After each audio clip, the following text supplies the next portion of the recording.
સવારનું આજે આપણે હાથીડું હાલે 1 મહિનો 10 દિવસ જેવો થયો આ માંડવીની જોઈ શકો છો તમે આની નિર્વાહ પ્રાકૃતિકને કોઈ ભોગવાનું નથી કોઈ જી એનું કારણ છે કે આમાં ગાયમાંનો આપણે હાથ હોય આપણે આમાં છે ને કંઈ જ કર્યું નથી તો કહેવાય એક ફેરે હાથ નેતામણ કર્યું હવે આ જુઓ આ માંડવી એટલો વરસાદ હોવા છતાં અને નિર્વાહી જુઓ તમે પ્રાકૃતિક ખેતીનું પરિણામ છે ને બેજોડ છે અને આપણે ગ્રુપોમાં ઘણી બધી ચર્ચા હાલે કે પાણી લાગ્યા અને બેક્ટેરિયા વાપરવા પડી છે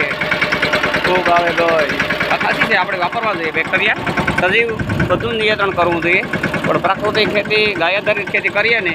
એટલે એમાં કંઈ ઘટવાનું નથી જુઓ ભાઈ આનું પરિણામ જુઓ જય જવાન જય કિસાન જય ગૌ માતા.